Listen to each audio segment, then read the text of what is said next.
YouTube, what is up? Happy 4th of July. We are finally going to rip the Q&A that I promised we would rip last week. Super behind with that, but we're going to get back on schedule with it on this beautiful, rainy 4th of July. We've been stuck inside all day today. Got some pickleball done, but we're ready to rip. Today's Q&A, sponsored by the new Ghost, Electric Limeade. I'm going to rate it here real quick. Not Ghost Citrus. That's all that matters. Stick with Ghost Citrus. It's all right. 8 out of 10. Ghost Citrus is 10 out of 10. If you have the option, stick with it. Let's pull up these questions. Let's rip. Let's go. Haven't looked at these at all. We're going to see what it looks like. Dylan Padre asked, is CNS Prep buffoonery? I think if you get stuck into the CNS Prep, like, rabbit hole to where you need to do it, it can be. I think there's probably a lot of woo-woo-y type things around CNS prep, but like warming up, getting all fucking hyped up and ready to go is super effective for me. It's super effective for a lot of athletes. But if it's not effective for you, you don't got to do it, right? If it's something that just doesn't get you going, I know a lot of athletes, we would do CNS prep, RPR type stuff when we were at St. Thomas. And the biggest thing that I did that was helpful was I wouldn't force any of the athletes to come out with me before the game to do it. Just the athletes that liked doing it, athletes that believed in it, athletes that like felt better after doing it, we would go and do it. I always felt better after doing it. I always felt fired up. I always felt like it took me a little bit less to get into the flow of the game. But there's a lot of athletes that are just there. Usually it's a skill-based athletes that are just a little bit more like lethargic, but they can turn it on very quickly.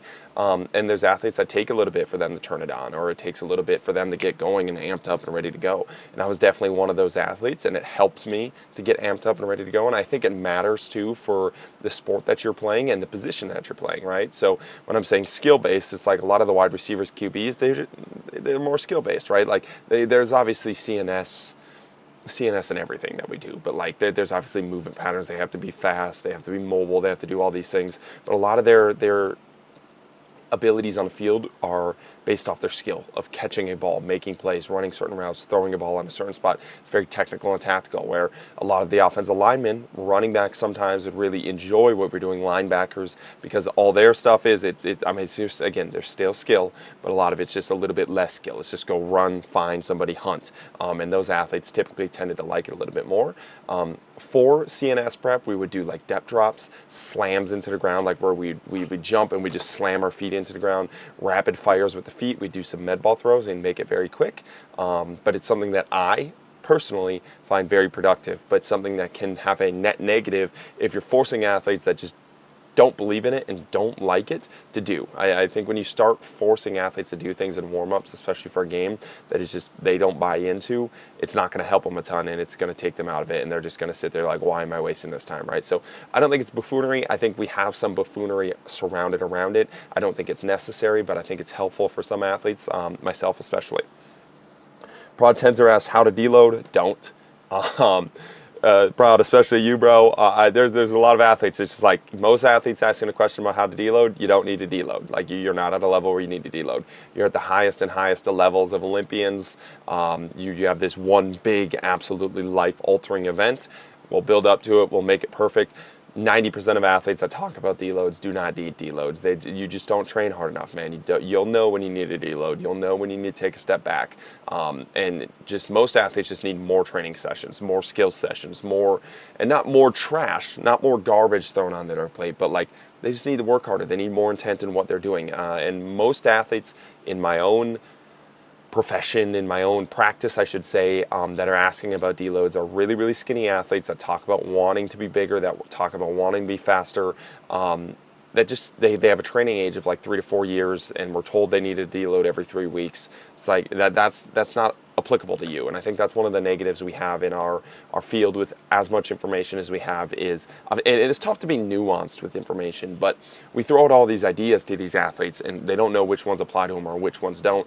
And human nature, like we want the cool new thing that we're doing, regardless of if it applies to us or not. And somebody tells us, you deload, you'll PR next week. And like, oh, I should just PR. It's like, you PR in 12 weeks when we actually have a full training cycle there. And I see it a lot in training, and I've fallen into this trap where we were deloading so much in our sessions that it was like we would get 6 total weeks of training done with all of the breaks we had with college, with all the sicknesses that pop up with these athletes, and it was just kind of a silly kind of setup. It's like, let your deloads, for most athletes that we work with, your deloads are your holidays, your deloads are when you get sick, your deloads are when you can't train and you're traveling or you have something pop up, right? So keep it simple, just train. You'll know when you need a deload, you'll know when you're actually shot. If you don't feel like you need one, you don't need to take a deload. Every 3 weeks does not need to be a deload. I don't really find a huge benefit to it, and most athletes, when they get stuck into that like deload week and they stop showing up to the gym, it's really hard for them to get like going again, right? Most athletes just need consistency, man. They need to show up every single day and get that consistent training cycles in the 4 years of training done. And many times when you get them off of that cycle of just showing up every day and working, they kind of fall off, and it's tough for them to get rolling in, right? So we don't have a problem with too much activity for most athletes. Again, that's not every athlete, but most athletes, young athletes, were kind of pushing into this like weird, terrible long-term athletic development type practice that we're doing, but that's more travel ball games. Deload from travel ball games for sure, but actual training wise, I just don't see it where we're overtraining most athletes when it comes to the weight room, especially if you're on a good program. Like if you're on a good program and it's not absolutely murdering them, typically you don't need a program deload. Let's slow cook them. Let's build them up through these 4 years, but keep that consistency, keep them showing up to the weight room, keep them ripping. Eric asked, more intro to flippy rolly stuff like the back hang flippy thingy. Eric, I love you, but I don't know what you're talking about there. But more like, I can't really answer that question. I just did a skin the cat intro in the last video. Maybe that's what you're looking for. Go check that out. I'll try to do more videos on that. Maybe you're just making a suggestion, but I don't know if that's a real question there. Zach Cardi Ofit asked, feeling sprints more in hip flexors versus hams, calves. Think my hip flexors need to get stronger. Maybe, maybe not. I think it's a cool thing if you're feeling your hips and your hip flexors. I like most bouncy athletes are going to feel in their hip flexors. Most pushy athletes are going to feel in their quads. I would prefer for my athletes to feel in their hip flexors. One thing you can do is just hit that iso lunge. Iso lunge is a beautiful one because it'll work on that kind of like sprinting position under a longer period of time, if that makes sense. Like you're able to hold that position, and obviously you're not getting the high velocity force that you're putting into it when you're sprinting. When you're holding that iso, you can build up some of those tissues. So when I'm trying to get my hip flexors opened up a little bit more, I'll hit that long iso lunge right before I sprint and then sprints. But it's something that's super helpful, slows down that kind of running form that you want to work on. And this can be a lot of lunges too, like just doing lunges in general. But a lot of times when you do a ton of weighted lunges and you're not focused on that lengthened position, it kind of just turns into a super short lunge, turns into a very quad-based lunge, which again isn't a negative thing, especially if you're talking about deceleration with athletes that are very agility-based athletes. But when I talk about sprint-wise, I want them in that super long lunge position. And I like when you feel the hip flexors. I like when you feel the glutes. I don't even mind when you feel the quads necessarily. I just think a lot of athletes are too quad dominant, not too quad dominant, but they don't have any access to their hip flexors. I'm one of those athletes, and the more that I'm getting my hip flexors engaged, the more that I'm strengthening my hip flexors in some of these things, the better I feel like I'm sprinting, the faster my sprints are, and the better it looks, which isn't always a key indicator, but I like it. I like improving the way that my movement looks, and the more for myself that I can get out of that quad dominant thing, and the more I can feel it in my hip flexors. When I was sprinting on the track the other day, I talked about this in the sprint video. This is the first time I felt bouncy and sprinting in my hip flexors, right? And I think a lot of times when you don't feel it in your flexors, it's because your quads are too dominant, they're too heavy. Like I don't even get my knees up high enough for my hip flexors to like really feel it in the sprint, right? So that's probably a big negative there. So if you're feeling in the hip flexors, it's not necessarily a negative thing. And feeling your calves versus hammies, like your hammies are always gonna work in your sprints, and your calves are always gonna work in your sprint, right? So I think it's really the difference between that quad versus hip flexor kind of sprinter. There's bro science there for sure. But it's something that I look for in the athletes, and the longer athletes that I have, they more feel it in hip flexors, glutes, and the shorter, like pushier athletes, they feel it more in their quads, and more I can kind of get them to feel that hip flexor again. Not change them to be a hip flexor athlete, not say it's a bad thing to be a quad athlete, but just get them to feel another movement option, especially when we enter into more of those velo-based movement problems. I think the better. I think a lot of times quad-based athletes are quad-based athletes for a reason. A lot of their sports are very short, quick. It's very good for deceleration. They're moving things very well. And I just think having the option to enter into other movement options. So if a play, like say I play defensive line and a play does break open, I can accelerate and enter into a little bit of maxi velo in there. So I think it's beneficial to have options to all movement problems and go from shit to sucking things rather than just continuing to do the thing that you're doing. And a lot of times when you can get, let's say, so you're not feeling in your hammies or calves or your quads when you're sprinting, you're feeling your hip flexors, and we bias you to be a quad-based sprinter for something. We do like a sled-based sprint where you're using your quads. A lot of times we'll find things that we don't like, right? And we realize, oh, that movement strategy of you feeling it in your hip flexors was actually a good strategy. And those are all good data points that we have. Just because it's something that we don't want doesn't mean that it's a bad data point. Now we just know, and you can be a little bit more comfortable with your current movement strategy and understand why you move that way. But that is another good thing. If you do want to feel your calves or your quads in your sprint, do a weighted sprint. It'll slow it down and make it more strength-based, a little bit more pushy of a sprint rather than a bounce sprint.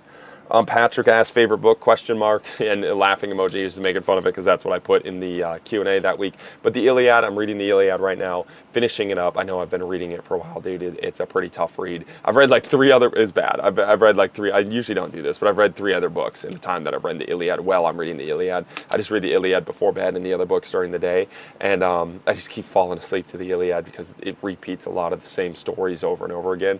But the Iliad is really, it's a really cool book, man. It's all about, not all about, but the biggest thing that I'm taking from it, it's really cool how much they accepted fate and they accepted the things that happened to them. And it's a very God-based book. Like there's gods that when bad things happen to us, it's because the God put that on us.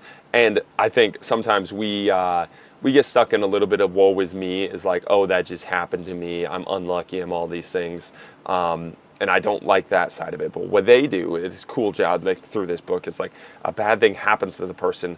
They go, oh, the God damned me, but I need to just accept where I am. It's not that I did anything wrong. It's not that the universe is against me. It's that it's just fate and something bad happens. And now what do I do? How do I deal with that current situation? And it's kind of cool. I like the respect that they have for their gods in their book. And I think we do not currently have that in our society. And I think it's messing us up a little bit, right? We don't really know how to understand. They had stories around when bad things happen, why do they happen, what do we do with them, and what type of man like can handle these situations, right? And the best of men in this book handle those situations, then they thrive in these situations, and they accept fate, right? They're not scared of death, which I think is really cool. And I think that's like a great metaphor. They're not scared for failure, right? What the bad thing in this book is cowardness, is running away from the challenge. They say multiple, again, he repeats the stories over and over again, but it's a really cool kind of montage of the worst thing to happen is not to go to battle and die. They talk all the time. He's like, if I die facing you, so be it. Then you're just the better warrior. And they accept that fate, right? The worst thing in the world is the soldiers that were caught. They were killed with their backs to the opponent because that means they were running away. And those people were shamed in their afterlife, right? Like those people were not buried in the same way. Those people were not honored, right? So I thought it was a really cool thing. It's like face the challenge head on. And if you die during the challenge, you die during the challenge. That is not the worst thing in life. That is part of fate. All of us are going to die. Face the fate head on, and then face that challenge, and many times you'll survive and conquer that challenge. But failing during that challenge is not a negative thing, which I thought was a really cool kind of metaphor in the book, at least how I took it. I'm not even sure if they're trying to get deep in the book itself, but I thought it was a cool lesson there. ITSB Rose asks, how would you recommend someone coming out of high school to get into the SNC world? Coming out of high school, start training yourself, go do something athletically yourself. I think too many coaches become coaches too soon, and I think it screws them up. I think you need to just go train. Just go train yourself. Go pick an athletic pursuit right now. You want to go be a pickleball pro, softball pro, baseball pro, go to college, go somewhere, and go pursue a task all the way to failure, right? But if you don't want to go to college, I'm not saying you have to go to college. College is nice just because you have those team settings and there's like actionable things to go do. I'm going to go play on this college team. I'm going to go start. And it forces you to do it for 4 years, right? Like I'm going to go 4 years of my life is going to be fully committed to this athletic endeavor. If you don't want to go to college, find another athletic endeavor you can commit yourself to for, let's say, 4 years, right? Maybe it's powerlifting, maybe it's Olympic lifting. But commit yourself fully to that. Actually put yourself in the shoes of the athletes that you're going to train one of these days. Maybe it's bodybuilding, building, just getting fucking jacked and ripped, like some of these, dude, I'm totally blanking on his name. My idol, the dude that inspired me to do these YouTube videos, Sam Sulik. Oh my goodness, that was bad. can't forget that.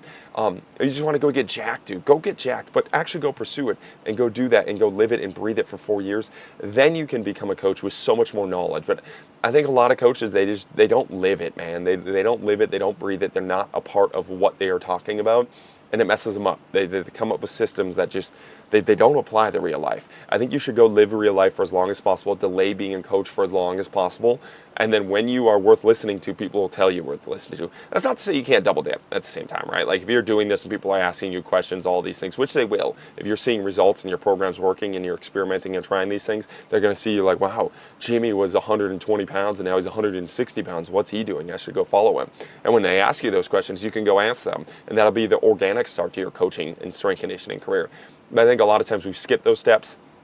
They haven't done anything athletically. They haven't pursued these tasks to the maximum degree. And then you hear them say things just absolutely, they just don't apply to the athletic world, right? Kind of talk about the Fowlertism. Like it just spreads too much, right? Like you've never actually lived the things that you're talking about, and you can tell when you're watching your training, right? When you're watching the philosophies that you have, you are too big of a meathead for what you were talking about. You've never left that little dungeon of your weight room. You've never actually pursued an athletic task, and we don't know what we're saying, right? So I think delay that for as long as possible, especially out of high school. Go pursue something yourself, and then see where it takes you, and take those life lessons and start a business off of it. ITBS Rose also asked, do you have a strategy when it comes to note taking and learning to truly understand? Yeah, so I don't know. I'm pretty against the like word for word definition of books and knowledge, right? I take notes sometimes, but honestly, I catch myself not going back to those notes all that often. Sometimes I do. Sometimes I go back like, okay, I like this. But when I'm reading a book, I'll highlight stuff. When I can go back to the book and open it up later. I like highlighting like portions of a book, and then when I need inspiration for something, I'll just go randomly open up a book, and whatever the highlighted portion is, I'll read and like reflect on that portion. But I think a lot of times people like they're fact reciters. They're just like mini computers. But like, you know what's really good at being a computer and like storing those facts in the notes? Google. Right? Google is really good at that. You know what Google is really bad at is making connections and coming up with creative solutions. AI is probably going to solve that, but taking point A and point B that you learned and coming up with your own organic point C and your own life lessons that apply from point A to point B with your own influence that make point C, right? So when I'm reading a book, I'm taking the main lessons, I'm taking things that I truly enjoy out of that book. I'm reading this other book, I'm taking all these lessons, I'm living my life.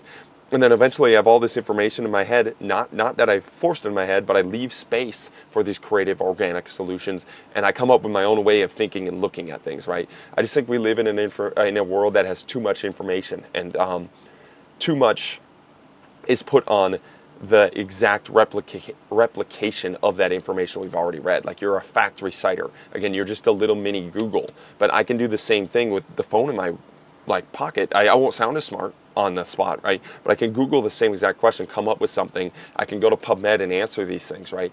But what people pay for and what that exponential effect is when you come up with your own organic creative solution or spin on these ideas, right? And I think the more that you try to force yourself into the linear game of facts, the less space you leave in your head for that. And with all that being said, there is a time and place for facts and super smart scientists, and there's a spot for artists, right? And I think there's a beautiful blend. I'm definitely more on the artist side of things. And the scientists really help me because I can read for that inspiration, right? And ideally, the scientists read the artist or watch the art for their inspiration, right? And I think there's a beautiful piece. I'm not saying you have to go fully in the creative side. It's just how I kind of look at things. And I think the more organic solutions you can come up with, the more information you can, the more space in your brain you can leave for these organic solutions to come up, and the less you clog it up with specific notes and just taking notes on everything and understanding the X's and O's, I think the better. I think you need to have some understanding of the X's and O's, again, some understanding of the science, but I think the more you straight up copy it, the less valuable your information is. You just become a spawn of the mentor before you, and I think we have enough of those people. Go be yourself. Go come up with these organic ideas. Read all the information, but don't like clutter your brain with it. Read it and then go live life and then see when those ideas pop up. The Real SG asked, lost 25% of lateral meniscus. Should I progress back to sprinting or am I a power lifter? No, dude, I tore my meniscus in my knee. I was having issues with it and totally got it back. ISOs are really good. I'm working with a meniscus MCL guy right now. it's a really cool story, dude. He had a pretty bad tackle. Not tackle, but he was blocking. Guy came in, crushed his knee, to look like total ACL injury, like the total valgus, knees crushing in, tore his MCL, tore his meniscus, had a surgery planned. Then his doctor had to cancel the surgery for 6 weeks because he wasn't able to get it in. Started his PT, started training with us, and now he has no surgery, right? And he's fully operational. The only thing we're working on right now is a little bit of lateral movement. He is having discomfort in some Cossack squats, and we're starting to introduce contact work next week, right? So those are the two things we're working on. But the doctors told him he doesn't need surgery anymore, which is awesome, right? But he's a fully functional athlete. You're 23 years old, dude. You'll be able to come back. BPC 157. The athlete that I'm working with never used BPC 157, but I did. Super helpful for me. Got my knee back running pretty quickly, 2 weeks in. Isometrics, we did a lot of wall sits with him, a lot of lateral lunges with him, a lot of Copenhagen's, but just getting that knee functional, right? Like don't let the injury, don't let the lateral meniscus definition, 25% of my lateral meniscus missing, don't let that definition trap you, right? You have a knee that is struggling. What movements does that knee struggle in? Okay, let's say it's lateral movement. Okay, so I have a knee that doesn't like lateral movement. I don't have a knee that has a torn meniscus. Get that out of your head, right? Like you'll sit with that all day, every day, whether it's true or not. Like whatever.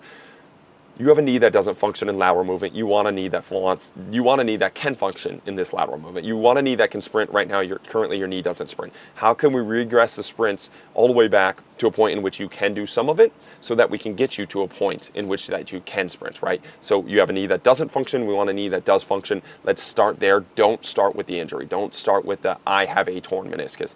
You have a knee that doesn't currently function in the way that you would like it to, and we have training methods that can get you there. Just depends on what way, right? So look at what you can't do. Look at the movements that you want to be able to do. Look at how you can regress the movements that you want to be able to do to help you get there, right? And it's going to be a slow process, but it's going to be a worthy process. And you're 23 years old. You're definitely not a power lifter. You can be a power lifter if you want to, for sure. But if you want to sprint, you will get you there. Eric, nope, those are other questions. Closed. Okay, Connor Cole asked, closed skill works versus play, 3v3, 2v2, not one or the other, but how do you find balance? Closed skill work versus play. I think closed skill work isn't super productive in a sense. I think the more you can make it play-based, the more you can make it reactive, especially the more reactive your sport is, the more under the constraints of the actual sport, the technical, tactical constraints, the more it's going to actually apply. I think the only time you do closed skill work really is when you have no option to do open skill work. We have no option to do the play-based model, right? So I use an example of a softball for me. Sometimes I just want like swings. I want to get swings in. I don't have a partner. I don't have opponents to hit against. I don't have a league night. I'm going to go do T work. And it's helpful. And this is the good thing about the closed skill work. It can build confidence for sure. So like if you're a shooter and you're just a hockey player and you just want to take shots or you want to work on your pass against the wall and it builds confidence, go and do that, man. Like the confidence is key for everything. And maybe you're playing around with some of these things and you're learning different parts of it. I find that I learn a lot off of a tee just because I'm spending time on my sport by myself. But a lot of times the things that I learn are not super applicable to the sport itself, right? Like I learn, if I hit the ball this way, it does that. If I hit the ball that way, it does that. But it's like in a sport when they're pitching, I'm never going to actually have the ball perfectly in that situation to where it makes sense to be able to do that, right? In the same way where you're hitting a ball against the wall, or you're shooting a ball against the wall. It's like, if I do that, it does this. But you're never in a game going to get that exact situation, right? So it doesn't necessarily apply, but the confidence that knowledge gives you has helped me a ton, right? And it helps a lot of athletes a ton. So I think that's one of the benefits of closed skill work is the confidence that it gives you. But the more that if you have an opponent, the more that you can make it game-based, I think the better. I don't think there needs to be you need to learn your skills in the closed first and then bring it back to the open. I think that's kind of fake news, right? I don't think it applies totally. And I think the more removed from a sport it is, I think a lot of it is an ego-based thing. And especially for coaches, it's like, if I'm going to work with a baseball athlete and I want to show them progress, right? That's my only goal, is to show them progress. I'm going to have them hit off a tee. You know why? Because it's super controllable and I can show that progress instantaneously. Shoot a video of them off a tee. Here's where this tee is. Here's your swing now. Shoot a video 3 weeks later. Here's your exit velo off the tee. Everything's perfect. I showed you progress. Look at all of that, right? But did you get on base more? I don't know. Like, did you hit the ball that you wanted to hit more? I don't know, but I can show progress, right? So I think a lot of closed-based drills come down to showing progress as coach, but I don't know if it's actually results that we're getting, right? I think we should chase results. I think we should chase that process of, like, does it apply on the field, rather than showing the progress, this, like, artificial progress that we kind of create with these closed-based drills. Connor also asks, how to get in the mindset of a feel/creative-based approach in training instead of metrics. Go put yourself in feel/creative-based play, man. Like, get rid of the metrics for a little bit. I know I've had to do that in the past because I've been so caught up in the metrics, and I'll get rid of them for a little bit. So one of the things that you can do is, like, your Tuesday workouts, you know your stimulus. Let's say Tuesday's a lower body day. Don't program your Tuesday workouts. When you get there, you have to come up with it on the spot. Same with your warm-ups, same with your buddies. It's like when we're playing games, it's like, okay, we're working on a skill here. Every 5 minutes, we have to come up with a new rule to this game. When I get to my warm-ups with my athletes, I'll throw out 3 pieces of equipment, and you have to come up with a warm-up with these 3 pieces of equipment in 10 minutes, right? So I think play and creativity is a skill set in and of itself, and the more you can enter into these play/creative spaces by working on it, by forcing yourself to work on it, forcing play, it's kind of a weird paradox there, the better you get at it. The more you see opportunities for movement in weird things. It's like if I throw a stick out, or if I give an athlete a stick, just generally, like, you won't know what to do with it. Throw a stick out, tell him they come up with a movement in 10 minutes. He'll come up with 100 different movements. Now every time he sees a stick, I know a stick's a terrible example, but every time he sees a stick, he knows that he has movement options with that stick, right? So, and I think the same thing can be applied with, let's say, throwing. It's like, okay, we're playing a handball game. The only passes you can have are sidearm or opposite hand, right? So now it's like when I get into these sidearm slots, I have more movement options. Like, I know I've been here before. I know what to do with this pattern, and I think that's the power of play. It kind of illuminates these movement options, and it eliminates some of the constraints around some of these positions because you have explored them a little bit before. And now it's like when that stick is in my hand, I know what to do with it. When I'm throwing sidearm, I know what to do with it. Homer Moog 25 asks, should you feel your chest when doing a bench press or just go heavy close to failure for chest to grow? Depends what your goal is. I don't feel my chest really ever when I bench press. I did on that bamboo bar, but my elbow paid the price for that one. Dude, my elbow is still inflamed from that bamboo bar. That grip on that, dang, dude, it inflamed the shit out of it. But depends what your goal is. If your goal is growth, muscle growth, I think there's a definite benefit in feeling the muscle that you're trying to grow, getting some motor recruitment there, muscle motor recruitment there. Muscle motor recruitment. I might be messing that up. Sorry, we're a little bit rushed today, but feeling the muscle that you're trying to grow, I think, is important, right? And I think it's an easy way to do it. I don't think you want to do it all the time, right? Like, I think sometimes it just comes to getting that weight up. If I'm trying to focus on squeezing my chest when I'm bench pressing, I'm going to bench press less. So if your goal is strength, it's probably not the best thing. But long term, if your goal is strength, you probably want a big chest in your bench press, right? So when I was benching 350, the best thing that I did was a bunch of chest work, right? But all my chest work was done in my accessories, okay? So I would do like a chest fly iso, feeling that chest, and then I would do some dumbbell bench or even some regular bench, but some back offsets with my regular bench. So that's a really nice one that you can do. Pre-fatiguing, post-fatiguing the muscle, but also just squeezing the muscle. Cameron Joss and Just Fly, Joel Smith, I don't know why I called him Just Fly. Joel Smith just talked about this on one of their podcasts, but feeling that muscle in some of your movement patterns is important, and it's really important for growth, muscle hypertrophy. So really depends on what your goal is there, but there's a ton of ways for you to feel that muscle before you go and do it, but you can bias it, right? So, and I think the pre-fatigue method is really, really nice for that, squeezing that muscle as hard as possible. Sorry, I was talking about what Joel Smith and Cameron were talking about, but they were talking about how if you can't squeeze a muscle and like get it pumped, you probably don't have enough control over that muscle, and a lot of times those muscles are smaller, right? So a lot of athletes that have really big chests, they can do that little titty dance, right, where they're squeezing left glute, right glute, and they can just get a really good pump by just squeezing that muscle. And a lot of times, if you don't have enough muscle connection, you don't have those motor units, rolling.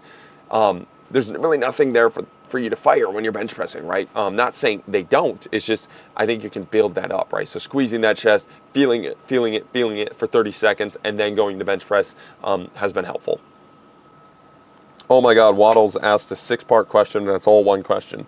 In my setup, I have metal plates but no safety bar to drop the bar onto. If I bail with Zerchers, I can bail by resting the bar on the floor on my knees and deadlifting it to the floor so I won't crack my plates. I want to do other squats and good morning AMRAP variations that aren't Zerchers, but I feel I limit the amount of reps I do because I'm worried about dropping the plate. Should I invest in rubber plates, or is there a creative solution you have to this, or should I just stick to Zerchers? Just don't stick to absolute AMRAPs. Like, leave a rep in the tank, dude. Like, most times you're doing an actual AMRAP. Most people are leaving a rep in the tank anyways, or get a spotter there. But you could do all your squat variations, do a front squat, bro, and save a rep in the tank. Or just don't do AMRAPs all the time. That's kind of a weird like solution to that problem. You don't always need to be doing AMRAPs. Like, you should push to a rep max, but again, our rep maxes are like 8 or 9 out of 10. The less times that you're going to failure, probably the better your training is, unless you're an absolute freak, right? Like, almost always save a rep in the tank. Never do I have my athlete purposely miss reps unless we're absolutely 1 rep maxing. But even then, it's like very rarely do we miss reps. Every athlete that I've ever had miss a ton of reps is always the smallest athlete. It's always the smallest athlete that's pushing too far, too much, too often, not consistently enough, right? So every big athlete I've had, they have enough control over their bodies and enough understanding of their bodies to when they're lifting, they leave 1 rep in the tank and they wrap that weight and they're perfectly fine, right? So there's no creative solution other than yourself. Like, change your programming a little bit and you'll be much better off than just trying to rip a bunch of AMRAPs. And Zerchers are good, dude. When you stick to Zerchers too, because they'll make you strong as fuck. But I don't think you always need to be AMRAPing. Best deceleration exercises, Lemonade Fruit Punch ask. Lemonade Fruit Punch, that's a cool ass name. Play.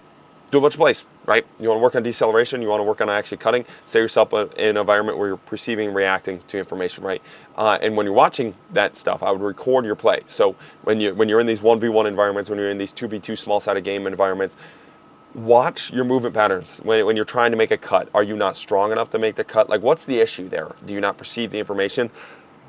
If you can make the cut one-on-one, but not in a 2v2 situation, it's probably a perception issue. If you're making a cut one-on-one and you just can't cut fast enough, or you can't decelerate, stop on a dime fast enough, maybe it's a strength issue. We need to get you stronger. Maybe it's you're not confident enough. Maybe you have a previous injury and we need to build up the confidence in that injury. But I think starting with the play and working on the perception action cycle first, and then recording it and watching where are you weak, why can't you cut, and having conversations about that, and building out your movement practice from there is better than just focusing on some random deceleration exercise. But in general, good training will get you there. Good training will get you to be a good decelerator. Get strong, work on some eccentric strength, some isometric like muscle, like position quality is important when you're cutting. But again, when you're in play, you're never going to cut on a dime in these perfect positions, right? But being able to hold a position, being able to hold the force on your cut, and then be able to cut back and be able to excel out of that is important too. So plyometrics, jumps, all those things. But they're all found in a good program. I think the biggest piece that's probably missing is your ability to perceive and react to the information presented to you. And you should put yourself in more environments like that. Simon asks, where did my dad go? I think he went to go get milk. Tragic, tragic story. My Russian counterpart asks, how to tell self-regulation versus BS excuses not to go hard as F? I mean, being realistic with yourself. I talk to a lot of athletes and coaches about, like, the reason your athletes don't understand RPE is because, like, you don't sit there, you don't explain enough of, like, what RPE is to them, right? And I think it's important. Like, I think the more you babysit programming for your athletes by percentages, I think the less you're teaching your athletes about their body and understanding. It's like, I just watched you do that. You told me it was a 10 out of 10 RPE, and you moved that bar like it was nothing. Why are you telling me it was a 10 out of 10 RPE? Like, let's have a conversation about that. And having somebody there to watch and give you feedback and record it and show them, so they're like, oh, that's not actually a 10 out of 10 RPE. I just perceived it as that. And now somebody's telling me I'm not, so now we put 5 pounds on, I did it again. Okay, maybe it was a 6 or 7 RPE out of 10, right? But also, when you're working with yourself and working with your own RPEs, like, some days, and this is just part of it too, it's like some days you're gonna overshoot, some days you're gonna undershoot and be soft, some days you probably should have been softer. But on average, if you are just crushing at that 8 out of 10 RPE, even if some days you go 10, some days you go 6, on average you're getting that 8 out of 10 difficulty RPE. You're gonna get enough stimulus throughout the week. So play the law of averages. Don't always crush yourself in the weight room, and then have something there for feedback, right? So a lot of times when I'm watching Olympic lifts, like yesterday was a great example of the bar felt super heavy, and I was watching it, and I was moving the bar really, really well, right? So that's a time that I was being soft, and I had some feedback there to be able to get me out of, okay, the bar's not actually super heavy, it just feels heavy today. and I can go a little bit heavier and push myself a little bit more. I'm being a little bit soft. Then there's going to be days where I'm like, I just fucking crush that weight, and I watch it back, and I'm like, dude, that took 14 seconds to get up. Like, what are you talking about? And that's typically more on the lines of the like high school athlete. But then you have to tell them to back off a little bit. But I think spending time to understand your own RPE type system and your own abilities to push through and understanding what type of athlete you are. Are you an overshooting athlete? Are you an undershooting athlete? And then using data to get you back, whether it's a jump mat, whether it's a force plate, whether it's just weights in general. And a lot of times like video feedback will be a really nice indicator of, okay, I'm being a little bit soft today, I'm undershooting a little bit today, or I'm overshooting a little bit today. And Wade asks, what is the point of depth drops? Tried them with and without weight. Not sure if I'm missing some. Well, I don't know how they felt for you. I don't know what they were for you. But the point of depth drops is just get a ton of force through the body using gravity. And I think you should read Super Training, a really good book on plyometrics and why we use the shock method, why you use depth drops in training.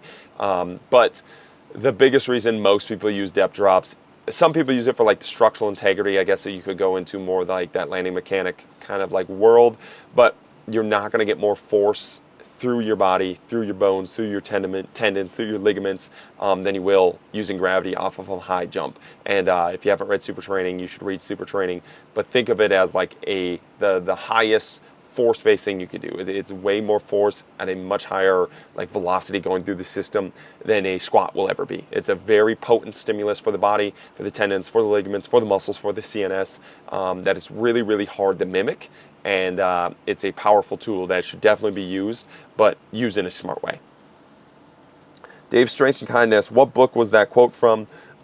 Dave, you little attention whore, you little pick-me. It's Siddhartha. It's from the book that you gave me. And I thank you for giving me that book, because that book smacked. You were totally right, and it was fire. But get out of here with your little pick-me question.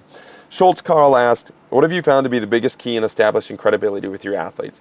I've said it before, I'm going to say it again. I know this is annoying, but it's just be somebody worth believing in, and they'll believe in you. There is no credibility that you're going to build up, right?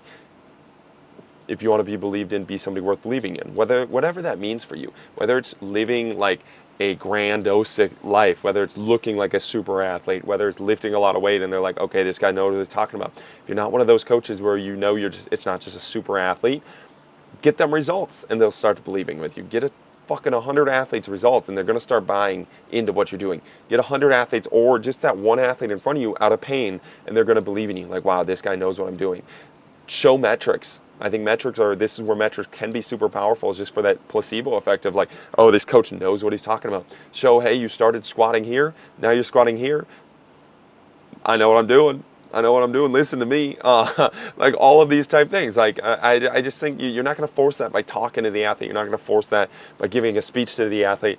I think they have to see it, either you living the life or you getting them closer to living the life that they want to live. And the more you play the pretend games that a lot of coaches kind of talk about, and a lot of coaches talk about those pretend games because they're not living it.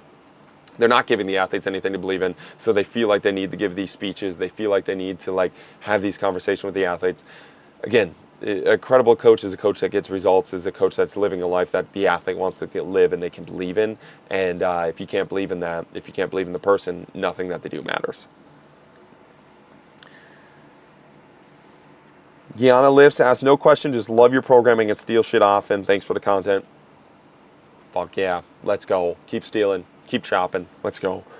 Chicken noodle soup for the blank. I don't know, the name didn't finish because we're cut off. Do you prefer ass to grass or taint to paint? I don't like talking of taints. Taint's kind of like an ick word for me, so ass to grass all day. Tildiana, recovering from a high ankle sprain, several tears, want to strengthen and build confidence. We didn't ask a question there, but you want to build and strengthen confidence. ISOs, start.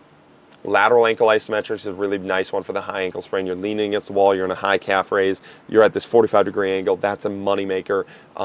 Just typical calf raises, building up isometrics there. Single leg stands on that foot, gradually build up into slight plyometrics. We're going to start with hopping or jumping rope or skipping, and we're going to build up into jumping, depth drops, all of those things. Side-to-side hops are going to be really nice. So like a lateral isometric into side-to-side hops instead of just up and down hops. So we're doing side-to-side hops, really, really nice. And then we can go side-to-side like plyometrics where you're dropping off of something, stick in that position, then we're jumping back on. lateral hurdle hops where you're getting a little bit feet together, but I would do a single leg, double leg together. Trying to think of some ankle, like the joint moves Dak talks about, ankle circles, ankle ABCs, toe curls, everything you can do to get that ankle and foot healthy. But a lot of the confidence is going to come from proving to yourself and that ankle that it's worthy. And then again, understanding where that injury came from, right? Your ankle is just unable to handle the demands of life that you wanted on it. Now we need to raise up that ankle's ability to handle that demand of life. We're down here, we're just going to raise it generally. And we're going to do it with a regress method. We're going to regress everything to meet you where you're at, but then gradually get you all the way over here. And there's a ton of different ways to do that. I would have to work with you one-on-one to really like pick the certain exercises, but those are a good start. But just think regress all the way to the point where you can do everything, and then continually progress gradually into where you're doing more and more things that you want to be able to do it. If you want to be able to laterally cut on it, let's build that up. We're going to do it nice and slow to start, even if it's just sitting and we're moving it side to side like it would if it was laterally cutting.